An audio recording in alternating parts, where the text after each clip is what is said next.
Okay, so welcome to lesson 2 of meditation from Sinai. Last week we started the journey and we spoke about the history of Jewish meditation. We spoke about how Jewish meditation goes way back all the way to Abraham, the founder of Judaism, Abraham, Isaac, and Jacob, and Moses and David, all the shepherds who were shepherds in order to be able to be out there and practice what we call hitbodedut, seclusion, and be able to meditate on Hashem. We spoke about the different techniques for meditation. So there are 3 different categories of meditation. Jewish meditation, there's one that we discussed last week, which was called kavanah, which is mindful thinking, active thought, being in control of your thoughts. And number 2, hitbodedut, seclusion, and hitbonenut, which is more concentration. And we're going to learn the techniques of hitbodedut and hitbonenut today. Yeah. You said that meditation started with Abraham. I don't know if it started with Abraham, but we know that Abraham meditated. Okay. But do you have anything that indicates that before that time period? Not sure anything before that time period, but the Eastern meditations of today, they date back, the oldest ones date back to 1500 BCE. Abraham lived 1800 BCE. So it's not just that Judaism is borrowing meditations from other practices. We know we had the tradition, the idea of meditation way before. What Abraham meditated about, I don't know. I never read a discussion about it. I'm not sure. But the idea of going out into the fields, just with the sheep, just being alone with God, that's something that he definitely practiced. He was counting sheep, yeah. I don't know how he's awake all day, but yeah. So number 2, and a very important point that we're going to bring up again throughout the course, is the idea of the 10 soul powers. That one of the basic teachings in Kabbalah and Hasidic thought is that as human beings, God created us with 10 soul powers, the Esser Sefirot. 3 of them are cognitive, are intellectual, Chachma Bina Dat, and 7 are emotional. And the intellectual flows into the emotion. So it's virtually impossible to have an emotion without first having a cognitive idea, thinking a knowledge about something. So for example, you don't love somebody unless you know about them, or what brings out the feeling of love is the fact that you meditate, you concentrate, you're thinking, you know what they do for you. You don't hate somebody or have animosity towards somebody unless you know something they did to you. And the active thought is what brings that intellect into the emotion. So as long as you're not thinking about a negative thought, then you won't have negative, chances are you won't have negative emotions. But if you harpen upon them, then you probably will. Is there any discussion by the sages or the commentators as to why they believe that they would separate 3 intellectual versus 7 emotional? Why are there 3 and 7? I'm not sure. Yeah. Not sure the number. But the number 10 generally in Judaism is a complete number. The 10 commandments, the 10 utterances that created the world, the 10 represents completeness in the world. So there's the 10 soul powers. Why specifically 3 and 7? I'm not sure. Okay. Now we're going to discuss the hitbonenut and hitbodedut. But before we do that, one big difference between last week and this week was last week's class we focused on actively meditating, active thought, being in control over your thoughts. Every person has about 6,000 thoughts going through their mind every day. Most of them we're unaware of. They just flow. You're just sitting down, you're daydreaming, you're flowing, the thoughts are just coming.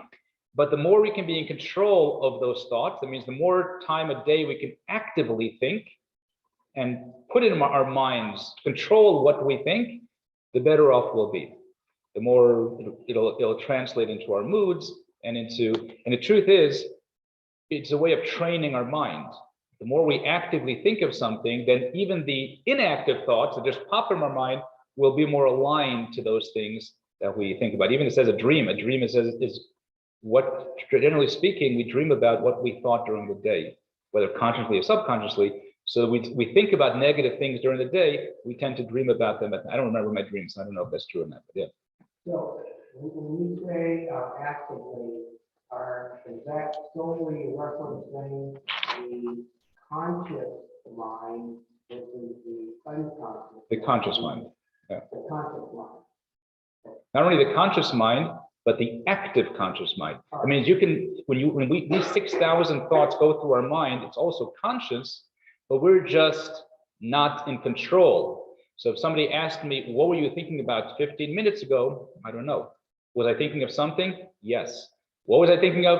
I don't know, because I wasn't in control. It was conscious because it was in my mind, but I wasn't in control over it. So we have to be more in control over our conscious mind. So last week and also in the first chapter indicated breathing as a concept that can somehow change your breathing. You now become into your unconscious mind. So the unconscious mind is more closely aligned with the spirituality. So we're going to learn about that today. Today we're going to focus more on the breath and the soul, and because as last week we discussed the active thinking, but when the meditation asked you to close your eyes, think about something, chances are 99% of the time, maybe 100% of the time, you're going to think of something that you know about, something that you're associated with, an experience in life, a trip, a dream, something that you want, something that you can associate with. Today we're going to talk about, take it a step deeper and talk about spirituality. How do we get in touch with spirituality through meditation? And this is a whole new level of meditation. I think it's going to be a fascinating journey. It's something that we as Chabad students learn in yeshiva. The whole idea of Hitbonenut is a very popular Chabad meditation style. We do it every day. We should do it every day, but it's something that is doable, and it allows us to connect with something beyond us. Not only active thought, which we learned last week, which connected to something within us, but it connects to something without us. What does that mean? So when I throw out the word spirituality, what comes to mind? How do we define spirituality? It's actually exercise 2.1 on page 38. You have your student books, page 38. Exercise 2.1. How do you define spirituality? In one word, or 2 words, 3 words. What is spiritual? It's the mystery of the universe. It's spiritual. Good.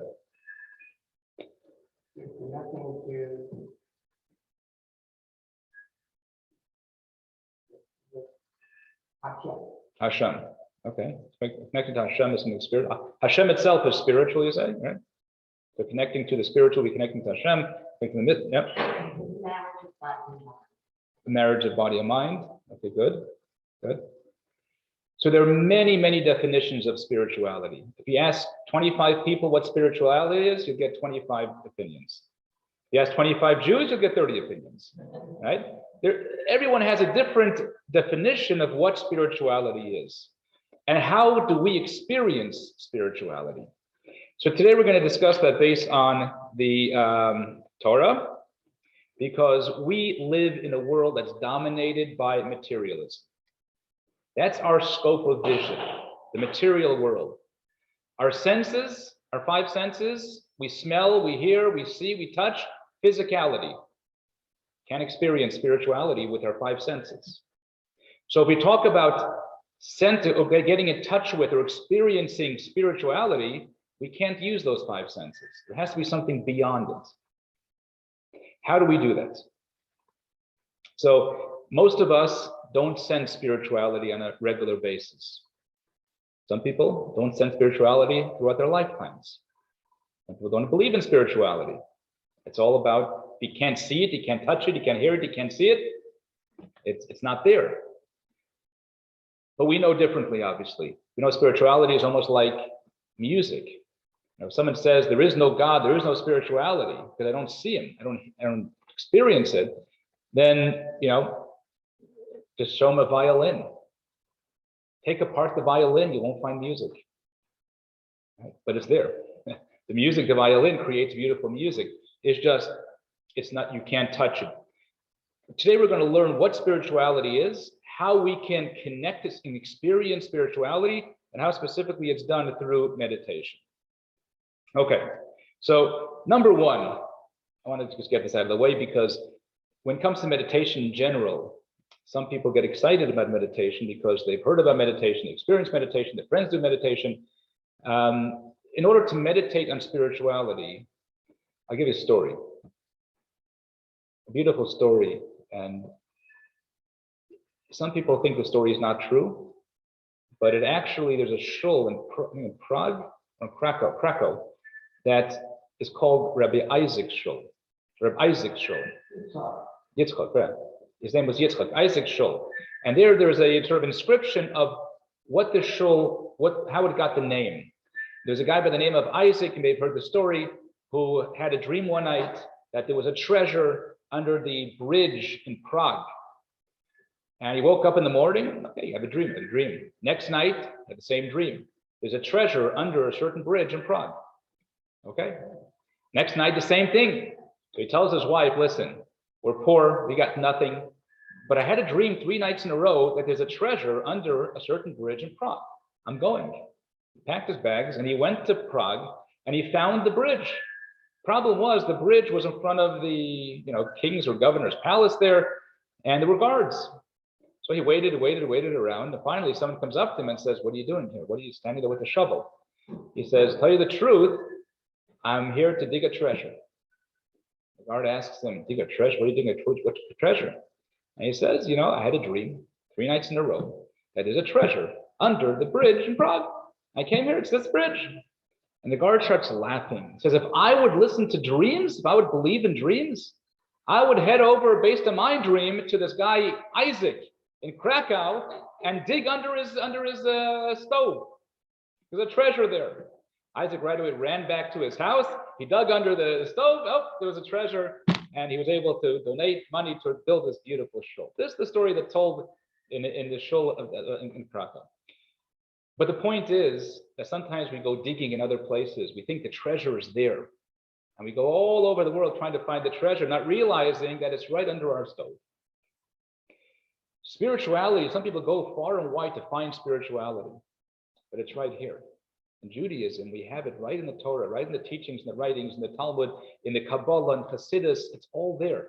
It's right in front of us, the gift that God gave us. There's no need to go anywhere else to find spirituality, the definition and the methods of experiencing spirituality. It's right here. So today we're going to dive in to the teachings of Hasidus, Kabbalah, Talmud, and see what spirituality is and how we can experience it.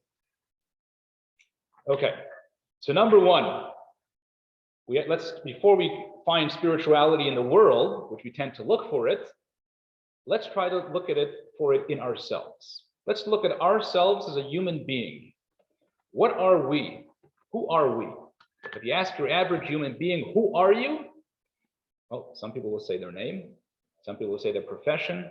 Some people will say their nationality. Some people will say what they like to do, what their hobbies are. What are you? But the truth is, when you get deeper and deeper, they maybe talk about their temperament, their emotions. But what are you? Who are we in essence? Who are we? Now we know are we Americans? We were born in America. Let's say our parents lived in China or in France, we'd still be us. Sometimes you ask somebody, who are you? I'm a doctor. Okay. After you retire, let's say you lost your license. What are you then? Same person. Right? So to your name. So you change your name. So who are we? Who are we? Something that's not changeable. So let's take a look at text number 1, page 40. This comes from right in the beginning of Genesis. The Torah is telling us the creation of the world. Chapter 2. Vayitzer Hashem Elokim es ha'adam, God formed the human from the dust of the ground, and he breathed into the human's nostril a soul of life. That's who we are. Who are we? We're a duality. Unlike every other creation, where God created, God said it shall be, and it was. God said, let there be light, and there was light. God said, let there be animals, and there were animals, all through creation. The only exception was the human being. God now has a two-step process. Number one, he creates the body, Afar min ha'adama, earth of the ground.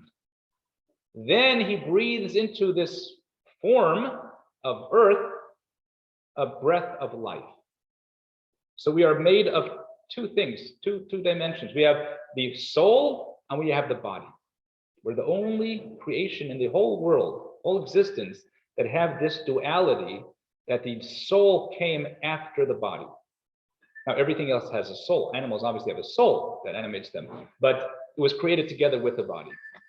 So we have two consciousness. We have a body conscious and we have a soul conscious. That's why God created us two steps.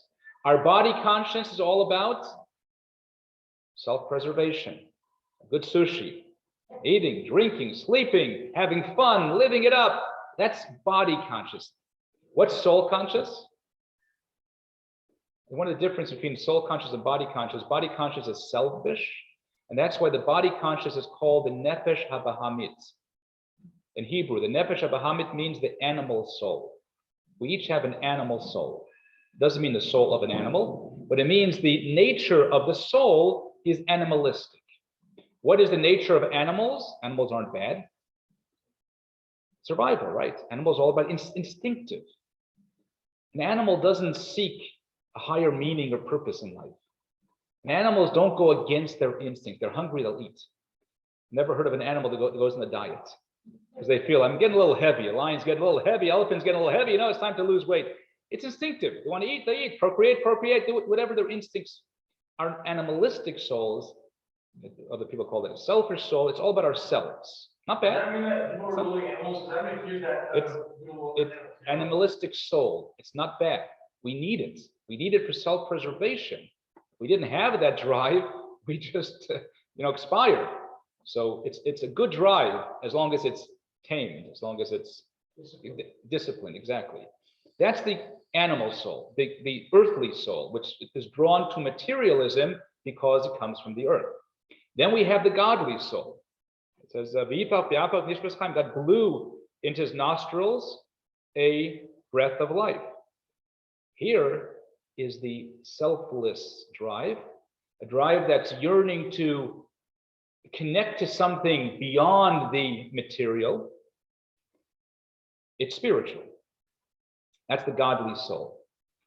The godly soul we spoke of last week has the 10 soul powers. But that's not the godly soul. The 10 powers are the 10 powers of the godly soul. It's almost like having 10 apps on your phone. The apps are not your phone. They're the apps that animate the phone, right? Allow the expression of your phone's capabilities, but it's not the phone itself. The 10 soul powers are not the soul itself. What is the soul? What is the essence of a human soul? So for that, we look at text 2. We say this every morning. It's the second prayer. We say the Moda'ani when we wake up in the morning, thanking God for returning our soul. And then we wash our hands. We make the Tfilat Yadayim. The reason why we say the Moda'ani before we wash our hands, we're still in bed, good. But the reason why we wash our hands is because our hands have impurity from the night. It says when a person sleeps, their soul is elevated and sort of is 1/60th of death when a person sleeps. So we wake up in the morning, it's like we're reborn, so to speak. So we wash our hands for the impurity that a person receives at night. So how do we and that's why we should wash our hands before we pray. We shouldn't pray before we wash our hands because we're still in a level of impurity. So how do we say the Moda'ani before we wash our hands? And the answer is there's no God's name in the Moda'ani. Since there's no God's name, it's 12 words. God's name is not in it, therefore we can say it even while we're in a state of impurity. But for the next prayer, the first word is my God, Elokai, one of the 7 names of God that we can't erase. So therefore we wash our hands first, and then we say this prayer, just as an aside. So this is the prayer. Elikai neshama shenasata bi, the text 2, page 40. My God, the soul that you placed within me is pure. You created it, you formed it, you breathed it into me. So what is this soul? This soul is pure, pristine. It's a reflection of God. As the Tanya says, it's actually part of God. It's the soul, the human soul that we have is a part of Hashem. And this soul is what really drives us to search for meaning, for purpose, for a higher calling. It's not the animal soul, it's the godly soul. But it's more than that. It's more than just a godly soul that drives us for meaning. There's something unique about the soul that our sages compare it to a flame. Take a look at text 3. This is by King Solomon, Proverbs. Ner Hashem nishmas Adam. The human soul is the candle of God. Your soul, my soul, is God's candle, a flame. What's the comparison between a soul and a flame? Yeah. Well, the bottom part is for the reality and the animalistic part of our human being.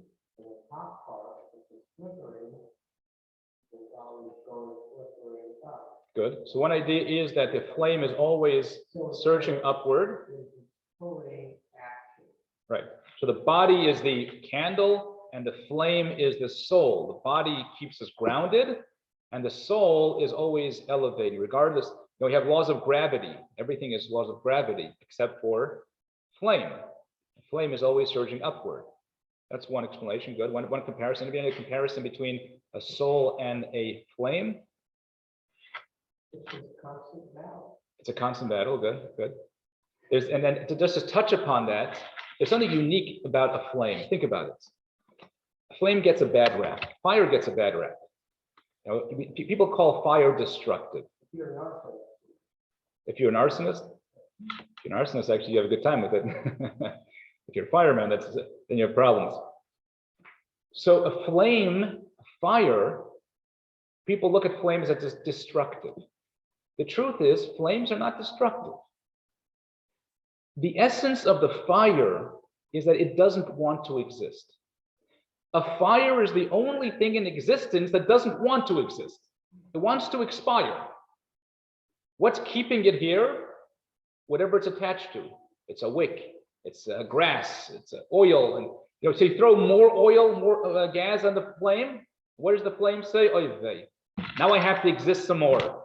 Okay, so I'll burn a little bit more. But as soon as it burns up everything that it has to, that it comes in contact with, what happens? Fire is gone. It ceases to exist because the fire doesn't want to exist in the first place. Actually, to make a fire, you got to have friction. You got to put two stones together. They have matches, and you have to create it into being through friction. And once it's here, it's all existence doesn't want to be here. Unlike anything else. Everything else in the world, including us human beings, we say, I'm here. I fill my space. Don't step on my foot. Don't. The minute the soul leaves the body, it begins to deteriorate. Right, right.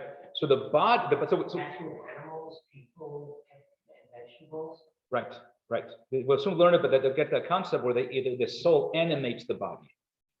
But the soul in and of itself doesn't want to be in this world. Doesn't want to be trapped in this world. It wants to expire. It wants to elevate. It wants to be close to Hashem, to its source. Just like fire wants to be energy. Fire, after it extinguished, doesn't disappear. It becomes energy. That's what fire wants. And so too the soul. Take a look at text 4. The Alter Rebbe explains it here on page 42. The nature of a flame is to flicker upward, indicating the flame intrinsically seeks to part from its wick in order to unite with its source above.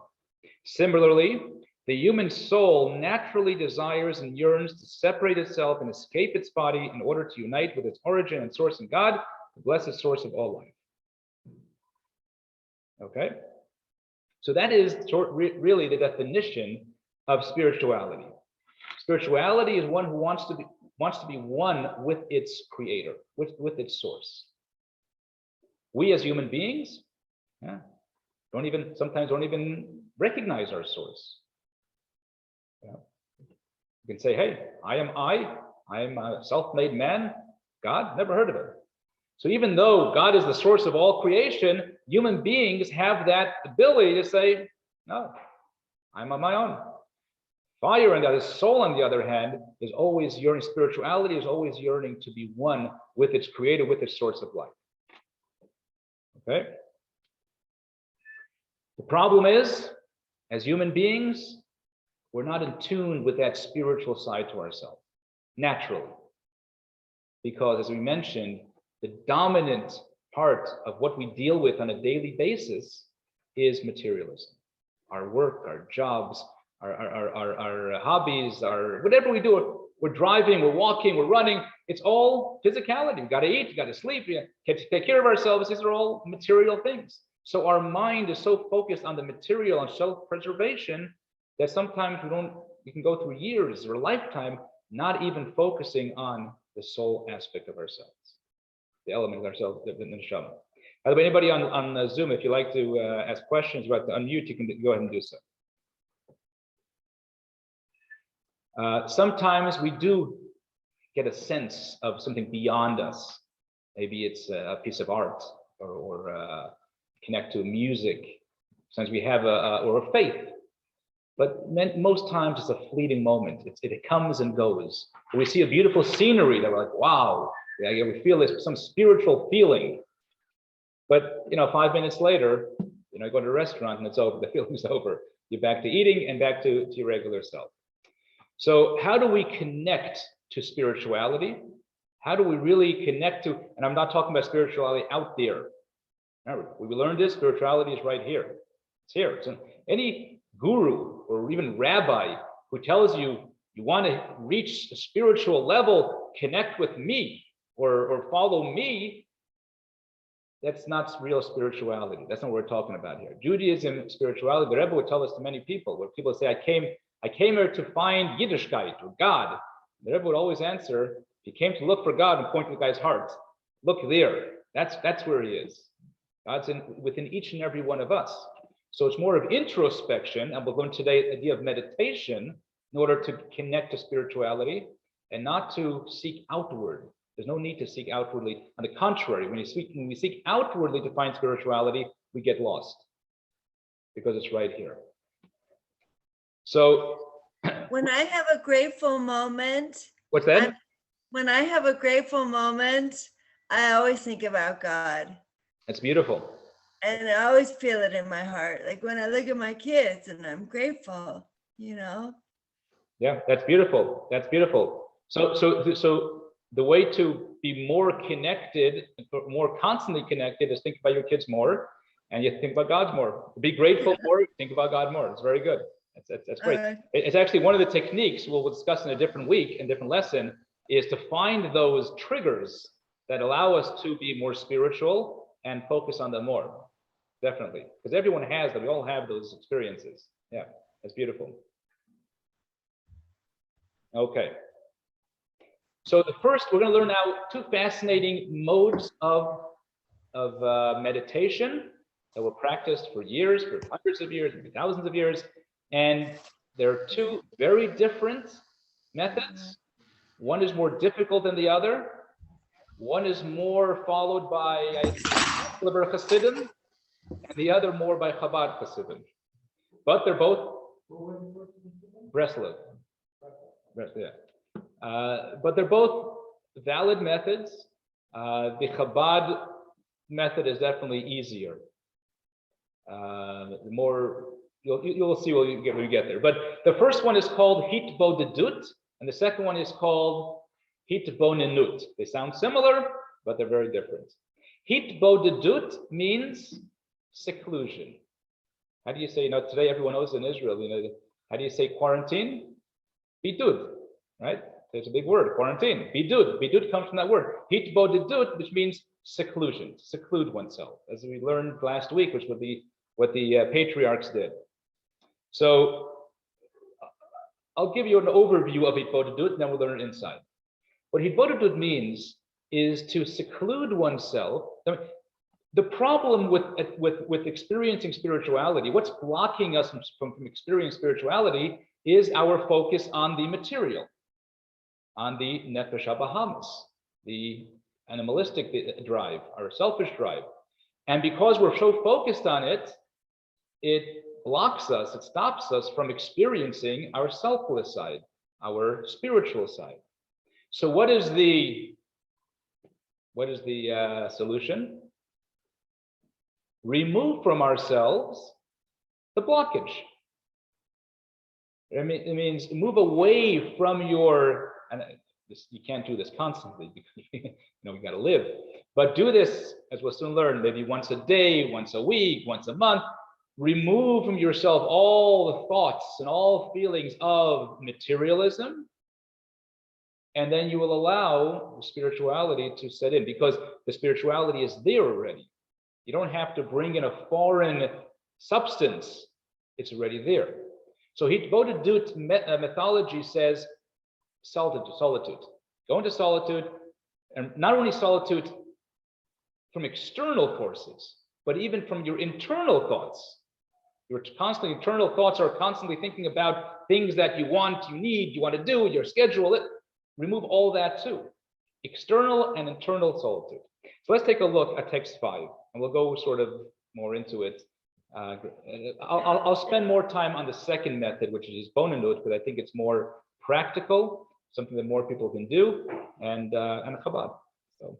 Didn't that say guys also do practice in Buddhism as well? I think we're being told. Yeah.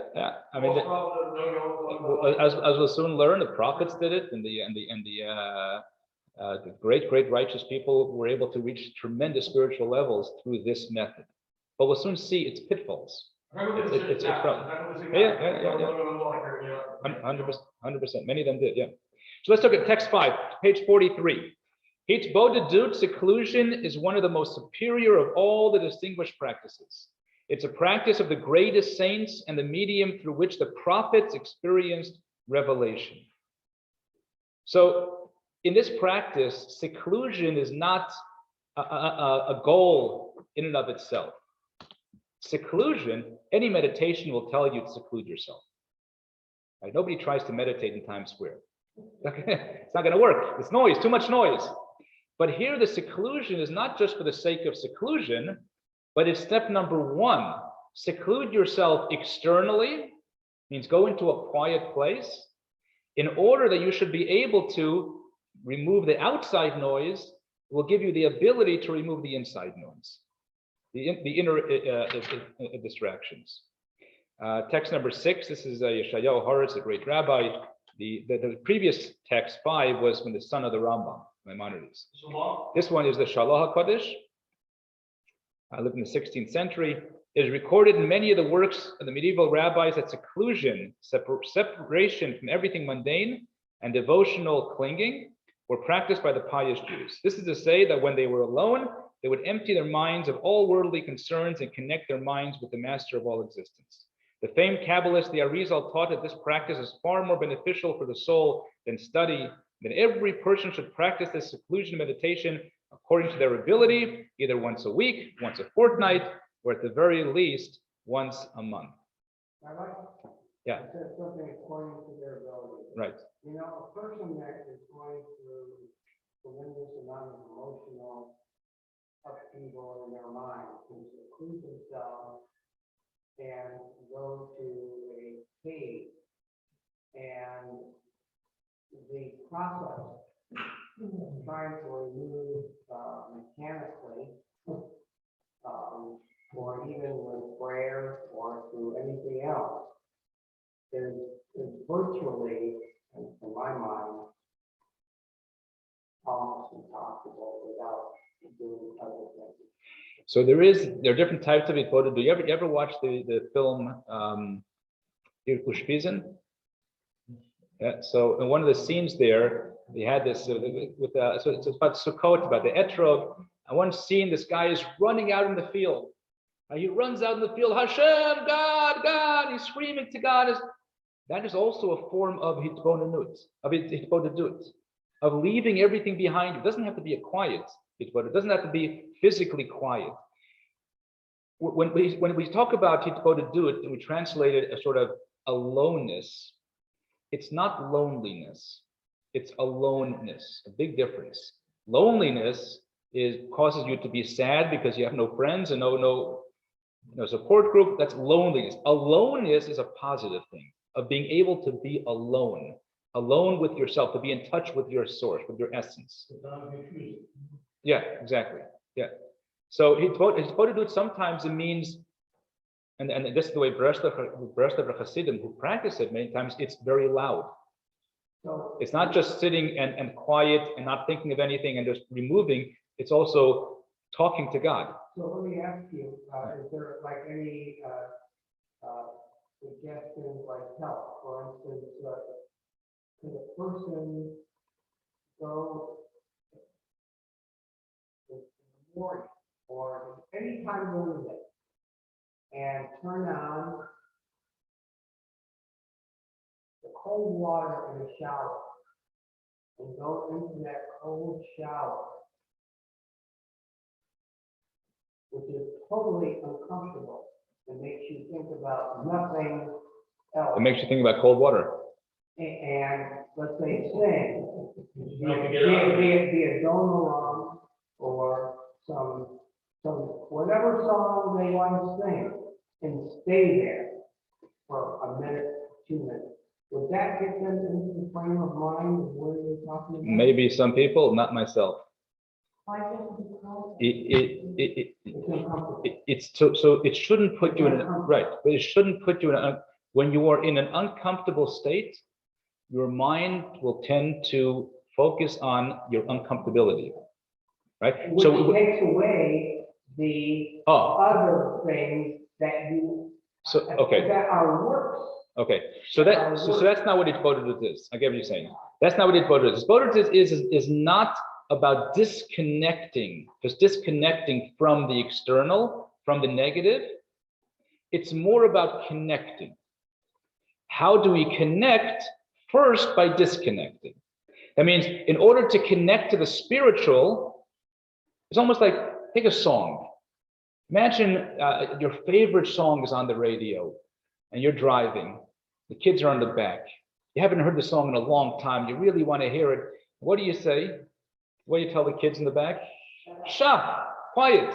Why? Because I've never do that, but why?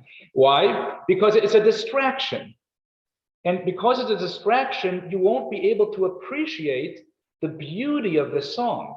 Some people, you ever noticed this? You ever went to a museum of art? You see how quiet it is? What does art have to do with noise? So what if kids are running around? How does that affect the beautiful art and the colors and the shouldn't?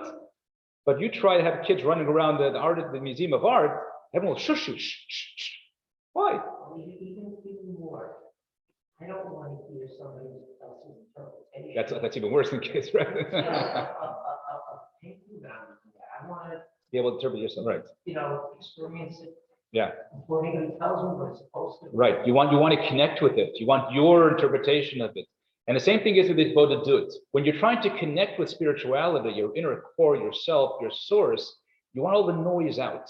Not that. But don't you have to disconnect from the outer world? So that right. That it's almost like I hate to use So- the word shock. So not necessarily. What you have to do is you have to go into a place, and for some people it can be the sages of old in the Talmud would go out into the field. They go into the fields. The Baal Shem Tov would go in the forest.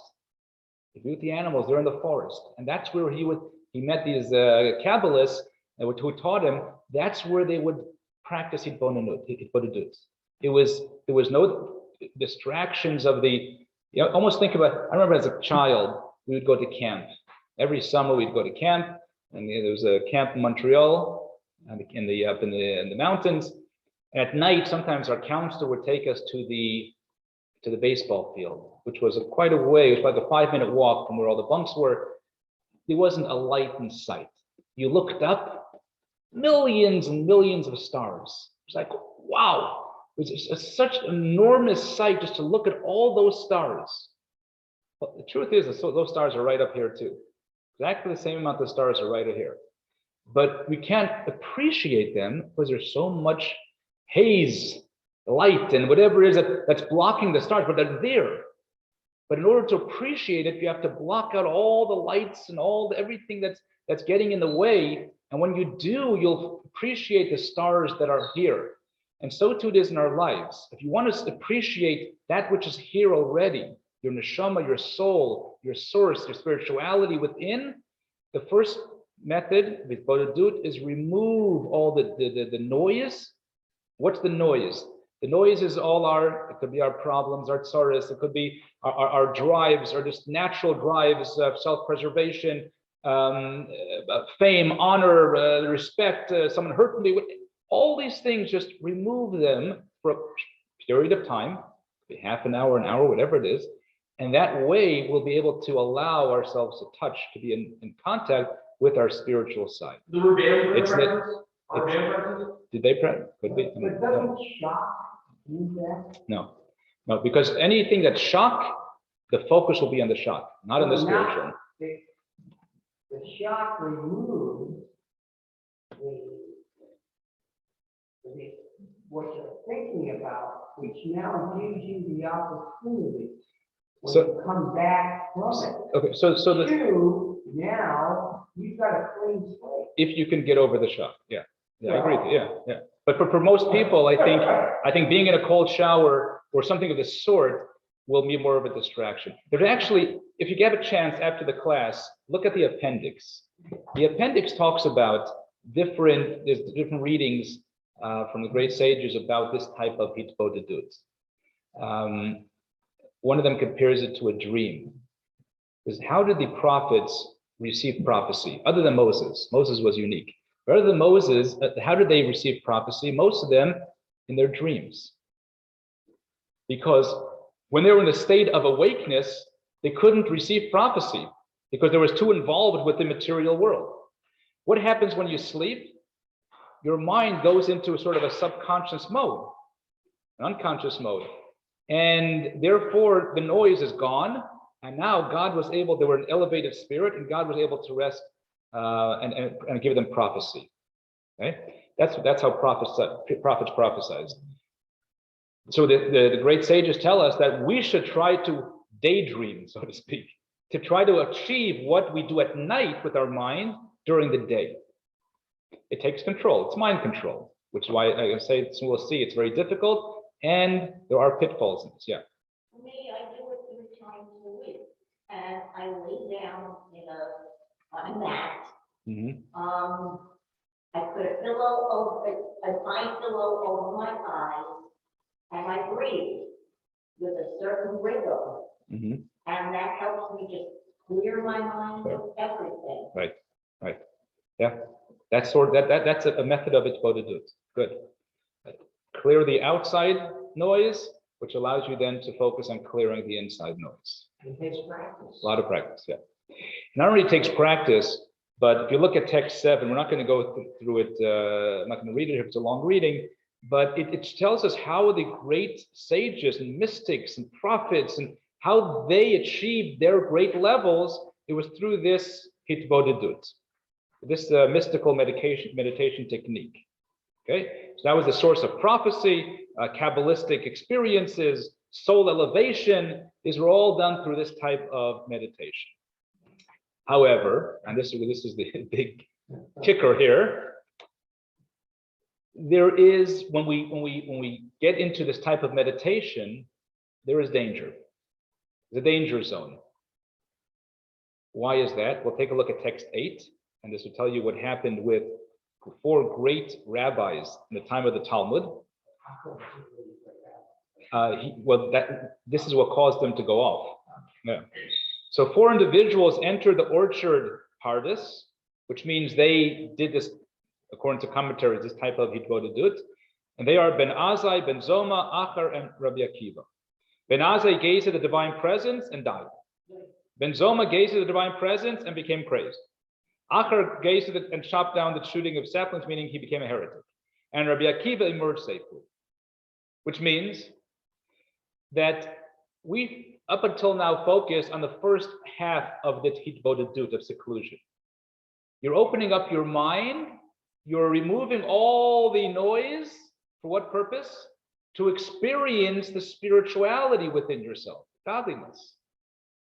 And number one, for those who are on this level, it's a very deep level. And even those great rabbis sometimes didn't come out on the other side well. Only Rabbi Akiva did. So it's a problem.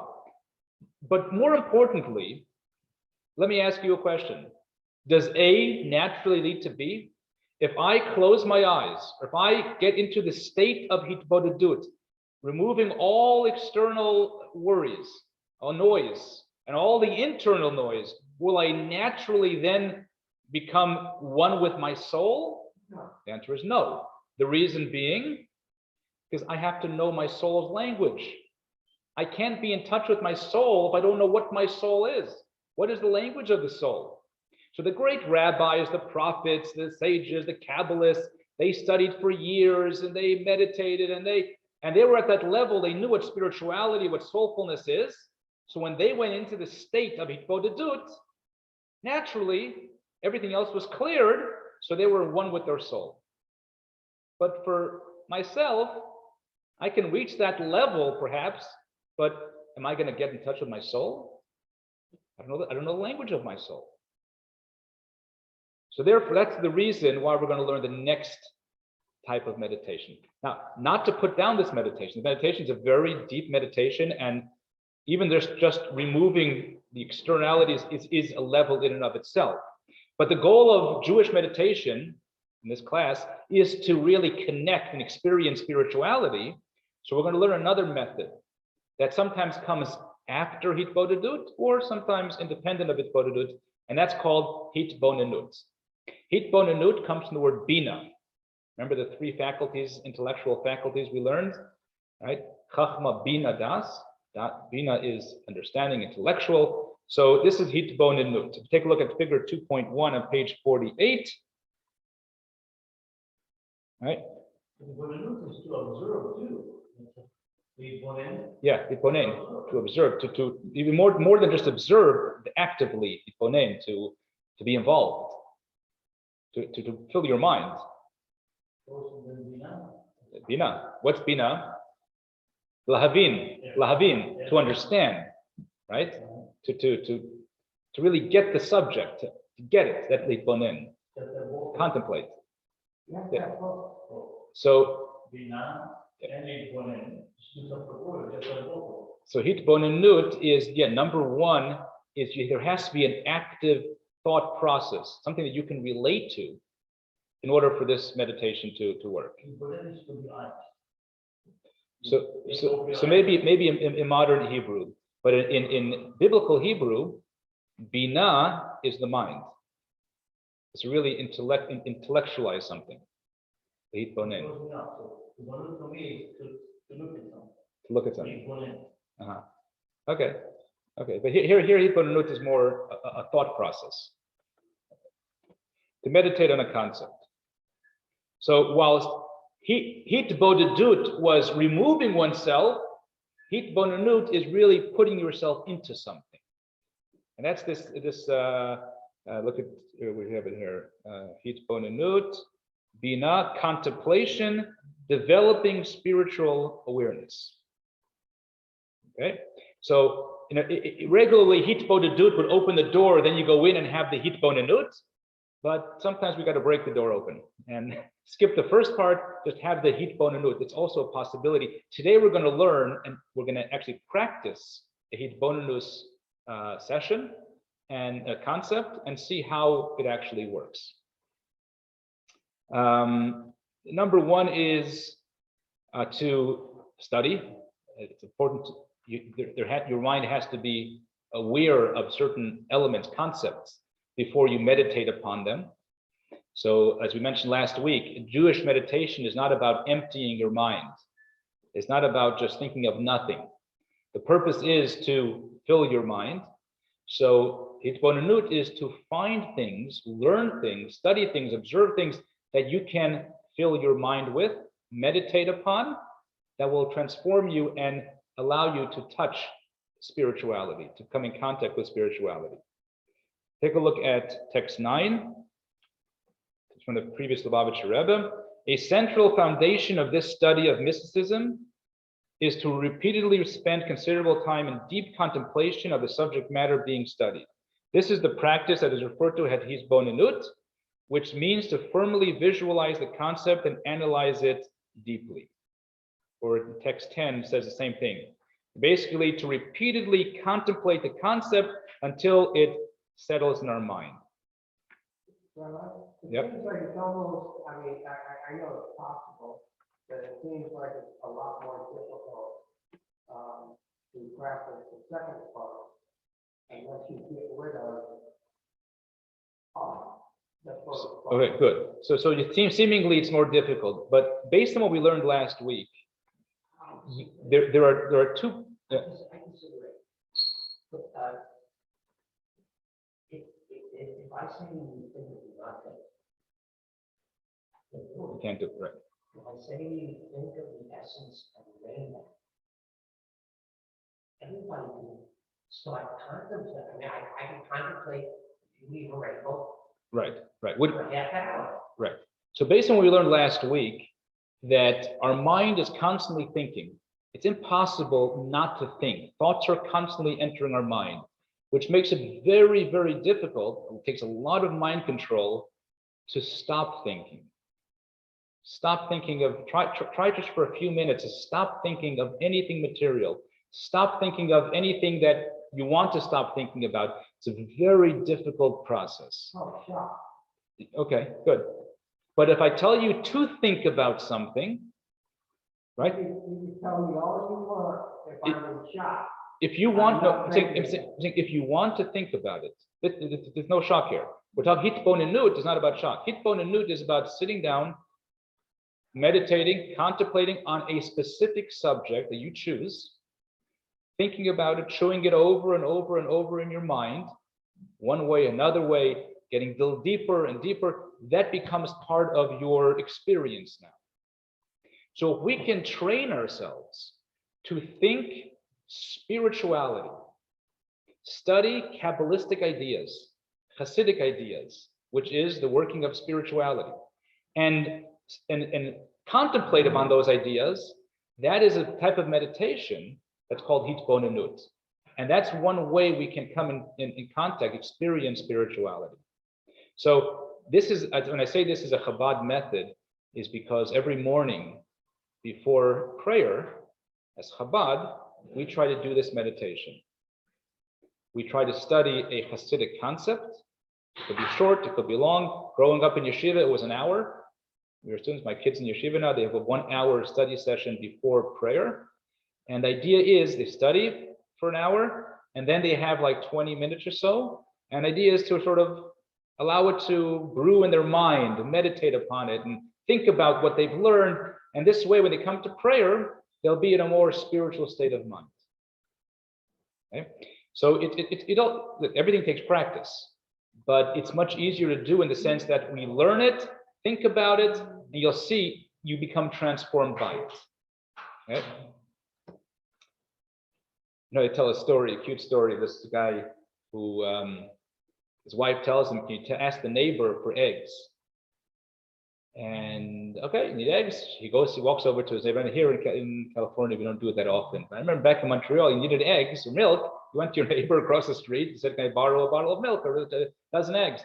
So here he is. He starts walking to his neighbor. And he thinks to himself, "What if my neighbor is not going to give it to me because he's angry at me?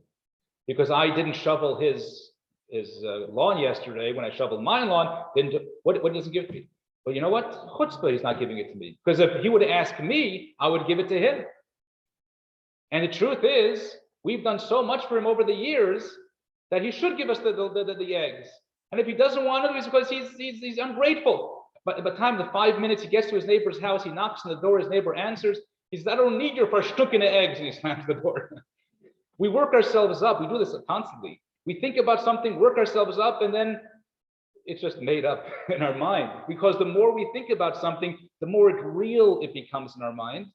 And many times it's just nonsense. But when we really think about something real, something spiritual, something Torah, and we meditate and meditate and meditate upon that thing, we truly become one with the subject. And today we're going to, after we learn about the concept of Hitbonenut, we're going to learn a part of Kabbalistic teachings based on Chassidut, and we'll see how we go through the process of learning it, delving into it, chewing it over and over, and making it real for us. So we have some work to do and not much time to do it. Okay. And text 11a, I'm not going to read it, but you can read it. It also talks about the Hitbonenut, how through diligent meditation about a specific concept, and we animate the idea within our mind, it affects us.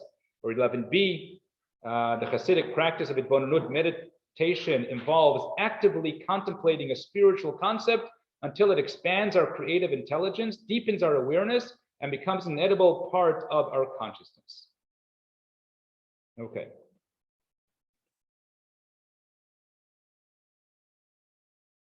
So the idea today through Hitbonenut is to really find a spiritual idea, become one with it, and meditate upon it. And this is, we're going to go straight to the exercise. On page, this is a text, page 35, page 52. Where are we? The 54, actually, page 54. So we're going to study a brief text that explores the spiritual nature of reality from a Hasidic point of view based on the Kabbalah. And after we study this reading, I'm going to ask you what you think. We'll go over some ideas together, and we'll see how we go through a guided Hitbonenut meditation. This is actually written by the fifth Chabad Rebbe, the Rebbe Rashab, in the year 1898. And I'm going to read it inside in the English, and then we'll really break it down. We'll spend like 15 minutes or so breaking it down. Okay. Setting up the battery here. Here we go. Read together with me on your own. Read it on your own, but follow along. Everything that exists is comprised of a physical form and a spiritual divine energy that creates and animates the entity's physical existence. This is clearly demonstrable in animals and humans. They have an animating spirit. If the spirit were to leave their body, the body would no longer be classified as alive, and the body would begin to decompose and turn to dust. That is because the very existence of the body hinges upon the spiritual energy that animates it. The same is true of vegetation. It also possesses an animating spirit. Even inanimate objects possesses some sort of energizing spirit that keeps them in existence and prevents their disappearance. Based on this awareness, spirituality is referred to as good and life, because it is a living force that remains alive and exists in existence forever, whereas physical matter is referred to as negative and death, because it decomposes and ceases to exist without the spirit within it, and it has no means of existing independently. From my flesh I can perceive God, meaning that the human experience informs our understanding of God.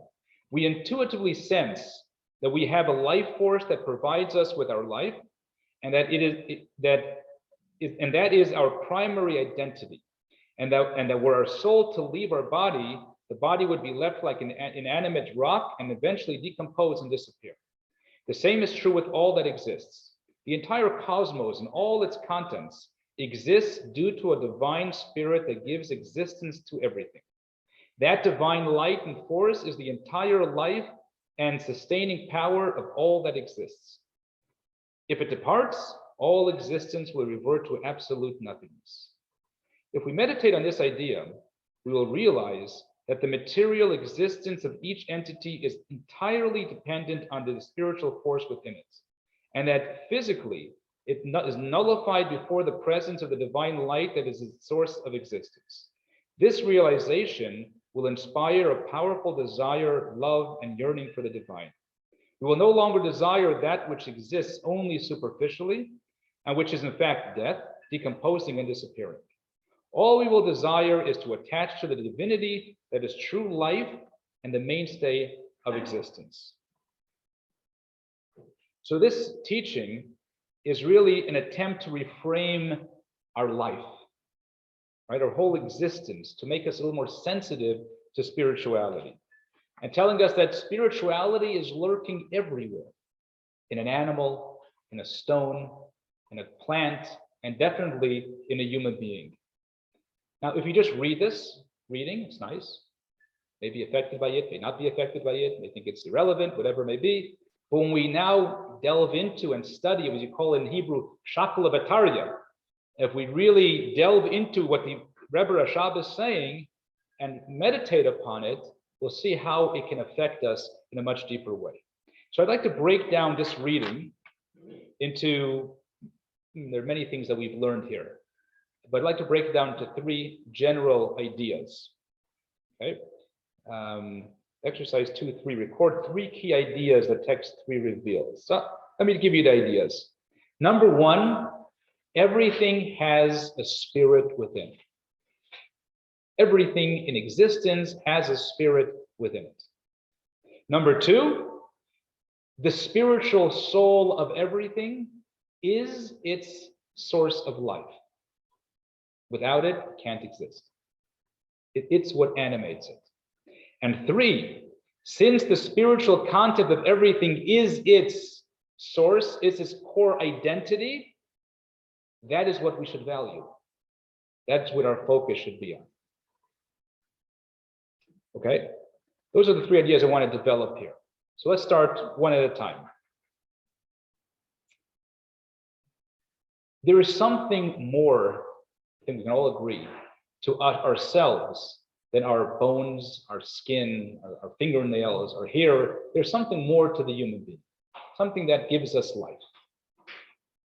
And this is what we call spirituality. This is what we call it the soul, call it what you like, we'll call it spirituality.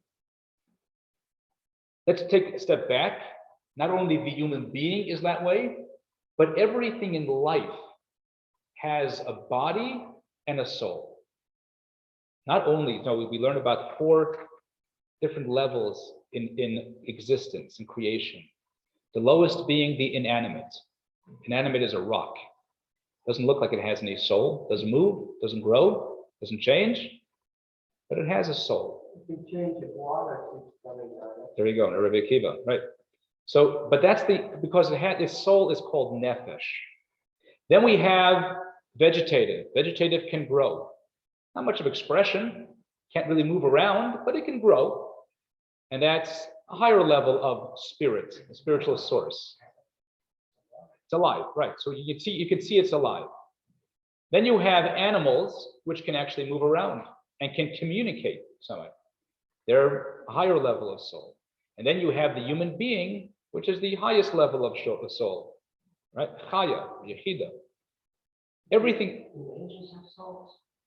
So every created being has, what is a soul? A soul is it's almost like the battery pack, but it's more than the battery pack, because the battery pack is really not part of but it's the power, the spirit that animates it. So there's an angel have a soul? Yes.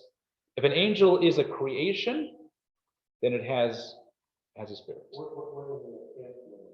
No, it is, yeah. I think anything that is a creation has a spirit that is animating it, giving it life. Not only physical objects or angels, even experiences have a soul and a body. Think of an experience. You have actually on page 56, let's do it together. I think this really hits home. Page 56, identify the body and soul of the following scenarios. Dinner with a spouse or a close friend. What's the body? What's the body of this dinner, right? The sushi, the cake. That's the body. What's the soul? Right? The experience, the relationship, the connection that's being created because of this dinner. Right?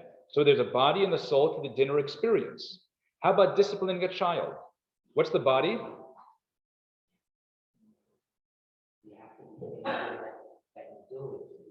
Right, the punishment, whatever it may be, you're grounded, you're not using your cell phone, that's the body. What's the soul? Right, education. You're educating the child. The purpose is to educate the child. It's not about the punishment, it's about the education. Exercising at the gym, I wouldn't know, but you can help me out here. What's the body of the exercise? It's the muscles. It's a workout. It's the chin-ups and pull-ups and this and that and schlepping and pulling. That's the body. What's the soul? Being healthy or disciplined or long life, whatever it is. Shaking hands in a deal, at a business deal, you shake hands. What's the physical? What's the body of it? It's two hands that are moving up and down. What's the soul?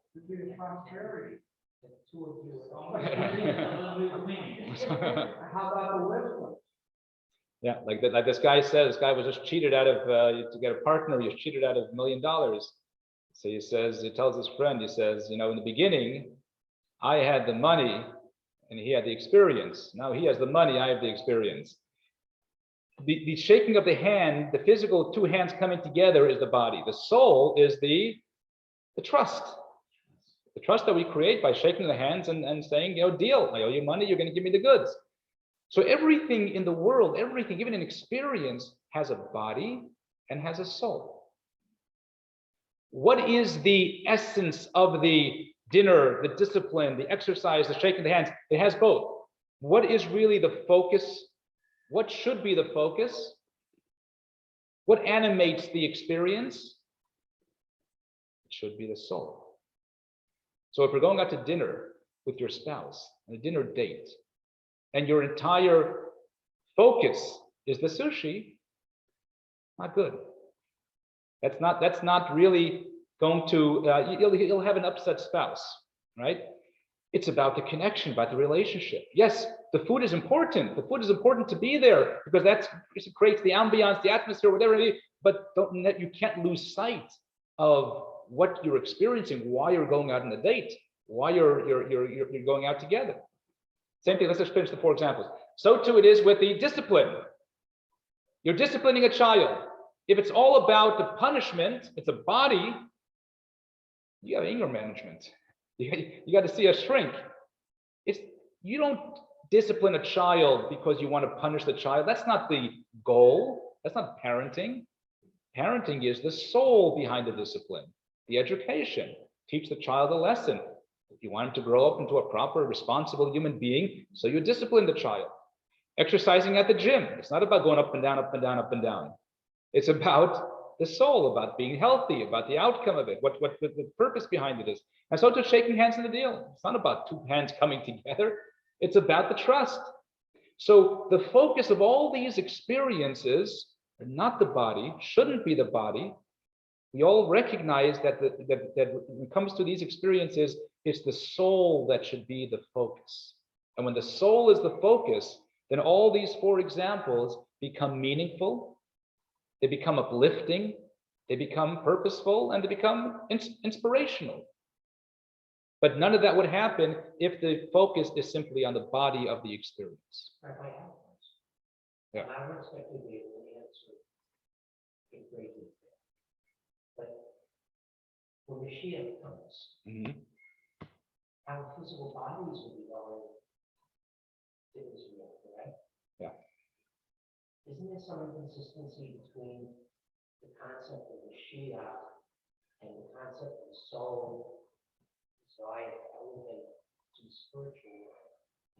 Good question. If the body is not the focus, it's the soul that animates the body, then why when Mashiach comes, will there be resurrection? And all those souls that have been elevated thousands of years, every year they've been elevated spiritually, will come down here in a physical body? That seems like not an elevation, but That's what I'm saying. Yeah. The answer is right now, since we live in Galut, we're not in the Messianic era, our bodies are not refined, are not pure. Our souls are pure. Our bodies are more of a blockage. And therefore, we have to focus more on the soul. However, when Mashiach comes, it'll be almost like Adam in the Garden of Eden. The reason why Adam wasn't wearing clothing in our Garden of Eden, and he wasn't embarrassed about it, because even his physical body was a direct reflection of the spiritual source. So for him, procreation was a noble, holy act. No embarrassment, no shame, because it all reflected, it was a direct reflection of the Spirit. But after the sin, what happened, the shame came in the world, and the body became sort of a blockage, and therefore the body is an issue. Issue meaning to access, to get in touch with your spiritual self, you have to sort of remove from the bodily desires. When Mashiach comes, the body will be a direct reflection of God. And therefore, there's nothing greater than transformation in Judaism. Transformation is greater than even something that, like we see, a Baal Tshuva, somebody who sinned and then repented, transformed themselves, are on a greater spiritual level than somebody who never sinned in their life. Because transformation, so when the body is transformed into a holy vessel, into something holy and reflects God, it'll be the ultimate elevation. So it's, yeah, exactly. And it's almost like a window. When the window is glazed, you can't see through it. You want to get around it somehow, but all of a sudden the window becomes clear. You can't even see the window. So many people bump into this window because it's so clear. That's what the body will be like, direct reflection of God.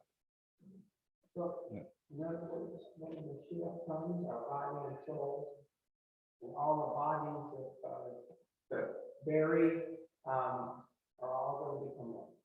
Are going to become, well, they'll still be separate bodies, but they'll be one with their soul. I mean, you'll, yeah. They'll be one. The- What would the difference be?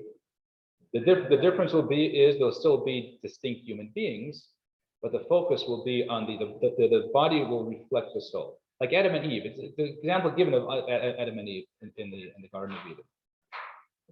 Okay.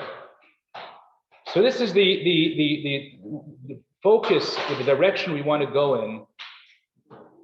If you go into, give you an example, you go into an art, a museum, see a piece of an art. What do you see? Scientifically, what you're seeing is a two-dimensional work of lines and colors and shapes. That's all you're seeing. It's really all it is. It's lines, shapes, colors on a piece of canvas. How does that inspire you? It's not about the lines and the shapes and the colors. Yes, it's there. That's the body of the work of the art. But like you say, when you go into you see a piece of art, you become inspired by the art. It's not the lines you're inspired by. It's not the colors. It's something beyond that. It's something that the artist put their mind, their emotion into this piece of art. And you're trying to connect with it. You're connecting with the soul of the art, not with the physicality of the art, not with the lines and the colors and the shapes. That's not what you're focusing on. I mean, obviously your eyes are focusing on that, but you're trying to why do people look more than 5 seconds at a piece of an art? You saw it, goodbye, over. And you go to the same museum next to you. The same art is there. You saw it already. What's the big, who needs to see it again? And the answer is when you're looking at it, you're not looking at the art. You're not looking at the physical canvas. You are, but you're looking beneath it, beyond it. Every time you could look at the same piece of art 10 times and see something different. Get another new inspiration by it because you're looking at the spirit of the art. It's the same thing when you look at a person in a relationship with. Yeah. You know, you're not looking at, you see strangers in the street, you're looking at people. Right. But when I'm looking at my children or my wife or my grandchildren, I'm not looking at the physicality of them. Right. There's something else going on. There's something else going on. Exactly. When you look at them, when your child is away for a while and they come home, my grandchildren were away for 5 days. I didn't see them for 5 days. They were living by us for 6 months. And now tonight they came back home. It was a simcha. I saw them 5 days ago. They look the same. They didn't grow anything. But it's not like you say, it's not the physical body you're so excited about. You get excited about the relationship, about the soul of the experience. Except if you're my children in the art museum. Yeah. We saw this. Right. Why do we need to see this? Exactly. So look at the world as God's canvas. This is Hashem's canvas. So often we look at the shapes and the world and the lines and the colors, and we lose focus of the soul of the canvas. We lose focus of Hashem's creation. This is Hashem animating the creation. And I'm connected to it because we both have souls. Right, exactly. And they come from God, exactly. The first, and music too, perfect, exactly, music too. And the Wailing Wall, yeah, these are all experiences that we're not connecting to stones, not connecting to just a violin, we're connecting to the soul of the music. And this is really what's happening with this meditation. We think the fifth Rebbe says, think about the world. Think about the soul, that what's animating the world is Hashem, is a soul within the world. And since the soul is what is the animation, is what the essence of what the world is all about. Yes, there's cars and people, everything's there, but the focus, since this is what the soul of the world, therefore the focus should be more on looking at the soul of the world. And the Lubavitcher Rebbe, when he became a Rebbe, 1951, his first mimer, his first Hasidic discourse, he started with a phrase, a verse from Shir HaShirim, Song of Songs, by King Solomon. And it says, Basi legani achesi kala, come to my garden, my bride, my sister. And this is what King Solomon saying, quoting God. And the Rebbe, the idea was, sometimes we look at the world as a jungle. The world is a horrible place, it's a this, and that, and you look at the negativity within the world, and the Rebbe says, look at the world as a garden. It's God's garden. God created it. There's so much beauty in the world. It's just, we have to train ourselves to look at the soul of Hashem's children, human beings, the soul of existence, of the world. And this is what we should be focusing on. And this is really the focus of the body-soul experience too, within ourselves. To meditate on the fact that yes, we're a body. We have nails, we have hair, we have clothing, we have feet, we have hands. But what animates our body is the godly soul within us. And just try to meditate on that idea of without the soul, our body is lifeless. The soul is what animates our body. And thus, whilst we have to focus on our body to feed it and to exercise and to keep healthy, but ultimately recognize that the soul is really the essence of who we are. God forbid someone's in an accident, God forbid some functions, bodily functions stop, they still are who they are because the soul is still just as animated. The soul is still animating the body. Okay. This actually should lead, step 1 and 2 should lead to C. If we recognize that everything has a soul, and if we recognize that the soul is what animates the body, whether it's the body or the experience or the world, then our focus should really be on the soul. Okay. It's interesting, if you take a look at text 14, I really hope this battery is going to last. Deuteronomy. This day I call upon heaven and earth as witness that I have warned you, I have set before you life and death, the blessing and curse. You shall choose life, so you and your offspring will live. The famous words in the Hebrew, God says, Ubacharta v'chayim. I place before you life and death, choose life. Duh. I mean, who's going to choose death? Who's God talking to? Battery is running low. Okay, I really hope this is not going to stop. So let me just finish quickly, so this way we can